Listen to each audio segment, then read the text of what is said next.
Assalomu alaykum kanalimiz a'zolari. Bugun sanamiz nechi edi?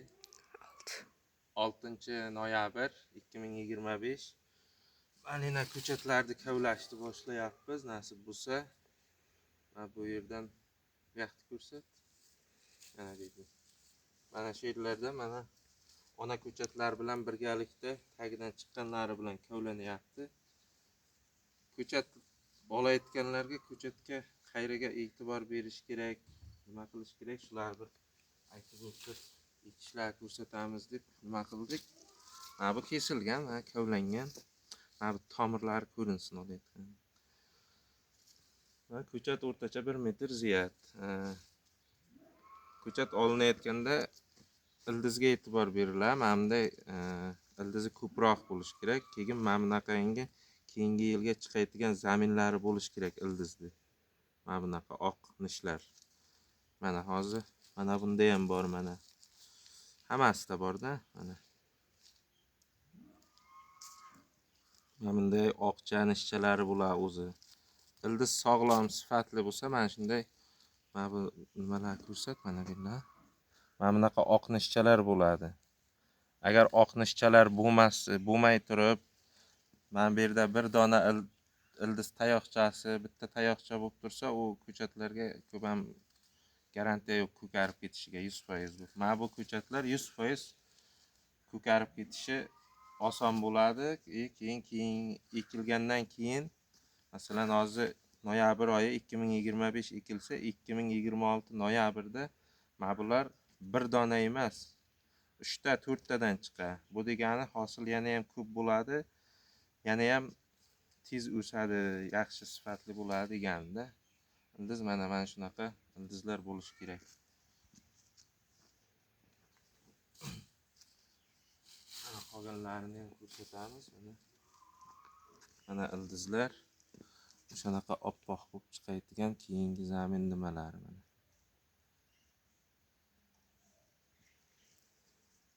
Ko'chat tanlashda ildiziga kuchli e'tibor qilish kerak. Mana xuddi aytganimdek, ildizi ko'p, lekin mana bunday nishlari ko'p mana. Bular qishda ekilgandan keyin yotadi yerda tagida, bahorda ko'karib chiqadi. Mana bu yerlarda ham bor shunday. Ko'karishi 100% deganda bu ko'chatlar nasib bo'lsa, to'g'ri ekib, to'g'ri qaralsa, mana. Keyin yana bir narsa, bizda ko'pchilik o'rganganmiz. Nimani Maravilla sorti haqida aytib o'tsam. Maravilla sortini ko'pchilik nima deyishadi? Ildizidan farqlasa bo'ladi, tanasi qip-qizil bo'ladi deyishadi. Mana ildiz o'sha Maravillaga xos T-образный mana. Bu Atlant sorti, Remontant Atlant sort, lekin mana bu ham xuddi o'sha Maravilla berayotgan ildizdagi berayotgan shakldagi T-образный shaklda bu ham beradi. Mana bunisi ham. Mana.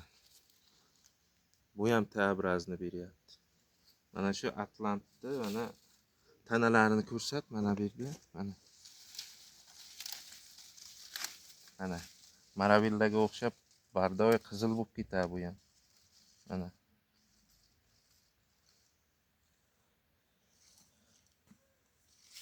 T-образный bo'lsa, rangi qizil bo'lsa, Maravilla bo'lib ketavermaydi-da.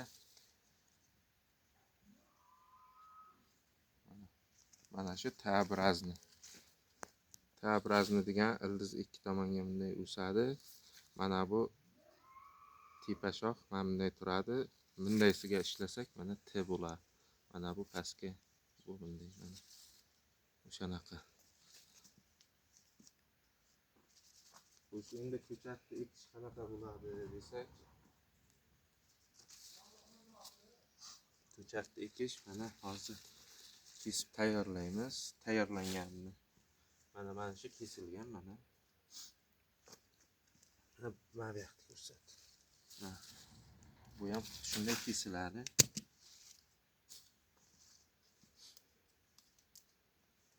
Mana shu ko'chat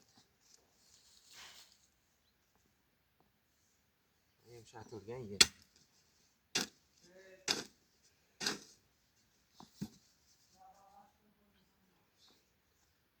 Mana shunday qo'yiladi mana.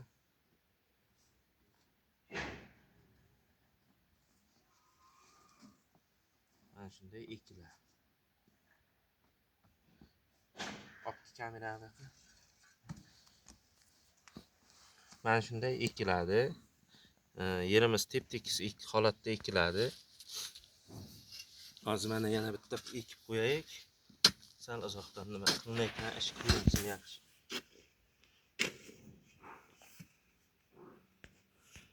Kesilgani qayda qoldi? Mana shunday ekiladi. Keyin opke bitta narsani ko'rsatdim. Ko'chat qancha ko'miladi deganlarga mana bu ildizda asosiy joyi bo'lsa mana shu ko'rinsin. Ildizda asosiy joyi mana shu yer chiqishi mana. Mana bu eski tana. Mana shu eski tanani mana o'zi rangi bildiradi mana. Yerda tagida turgan qismlari mana shu. O'rtacha olganda 1 2 3 4 4-5 sm uzog'i bilan 6 sm chuqurlikka ko'miladi ildiz. Mana shu holatda mana 5-6 sm chuqurlikka ko'milish kerak. Sababi agar sayoz ko'mib qo'ysak, yomg'ir yoki suvdan keyin tuproq cho'kib joylashgandan keyin mana bu ildiz tepa tomonga qarab qolganlari ochilib qolishi mumkin. O'shaning uchun buni 5-6 sm atrofida ko'msak juda yaxshi bo'ladi. Xuddi o'shanaqa qilib ko'mib ko'rsatamiz buni.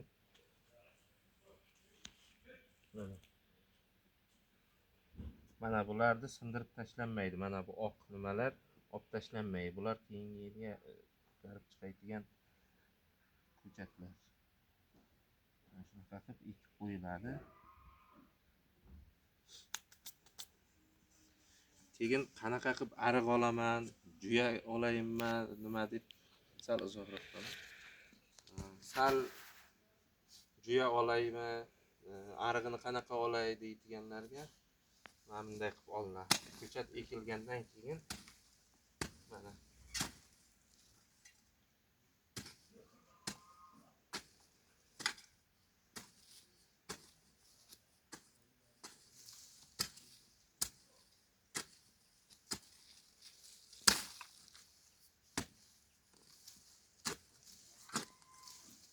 bu ariq mana.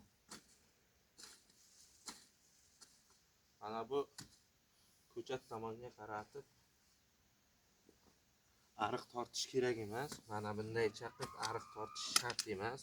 Chunki o'zi ko'chatni tagi normada ko'milgan bo'ladi. Buni olsa ham bo'ladi, lekin juda oz miqdorda tuproq olish kerak. Masalan, mana bunaqa qilib baland qilib ko'tarib tashlash kerak emas. Yana ham chuqurga tushib ketmaslik kerak ko'chatlar. Yani o'shanaqa qilib bu yoqqa qaratib, ko'chat ekilgan tomonga qaratib tuproqni tortaversak, mana bunaqa baland bo'lib ketadi, ko'chat yana ham chuqurga tushib ketadi. Ham chiqishga qiynalar, ham suvni ozroq to'xtab bitsa, chirib qolishi mumkin. Ko'chat yaxshi emas ekan yoki bizda malina bo'lmay ekan degan fikrlar bo'ladi. O'shaning uchun eng yaxshisi qatorlar orasi. Mana bu qator desak, yangi ekilgan qator desak, mana bu yangi ekilgan qator. Mana bu qatornikini xuddi mana buni bu tomondan olganday u yonidan olinar. Ekilganda birinchi marta suv uchun mana shu tomon bitta tomondan bitta ariq faqat qatorlar orasida qolgan joy tomonga qaratib tortilsa maqsadga muvofiq bo'ladi. Natija ham yaxshi bo'ladi. Sifatli, chiroyli ham ish bo'ladi. Xo'p, ko'chatni aytib o'tdik. Endi buni asta olib qo'yamiz. Ko'chatlar dastavkaga chiqarib yuboramiz. Sotilgan, kavlash boshlandi. Mana shunaqa sifatli sog'lom ko'chatlar, Atlant sorti ko'chatlar kimga kerak bo'lsa, bemalol aloqaga chiqasizlar. Narxi 25 ming so'm. To'liqda mana bunday hosil bergan katta ildizdagi ona ko'chatlar kavlab beriladi. Kamerani ber. Mana shunaqa hosil berib 1 yil davomida yashagan 1 yillik ko'chatlar. Mana bular hozir ham hosillari bor. Endi bugungi sovuqdan keyin kun issisa bilmayman qanaqa bo'ladi. O'shaning uchun ko'chat kavlashni nasib bo'lsa 2-3 kunda boshlaymiz. Bugundan boshladik. Bismillah deb birinchisini. Mana shu ko'chatlarimiz. Mana Maravilla tanasidek qizg'ichlik. Buni farqi bor. Bu Maravillani qizilligini bermaydi. Buni men ajratalaman.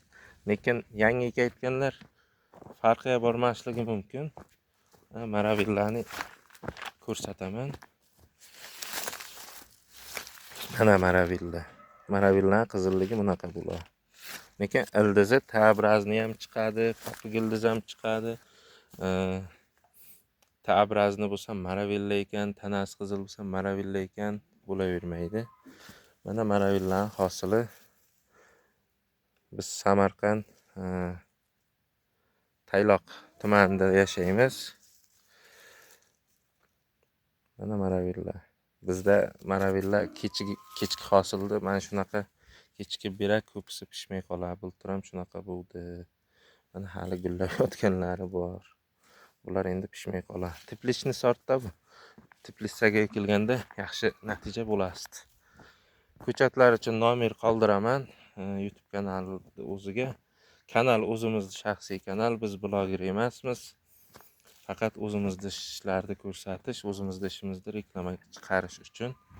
Sog' bo'lasizlar, omon bo'lasizlar.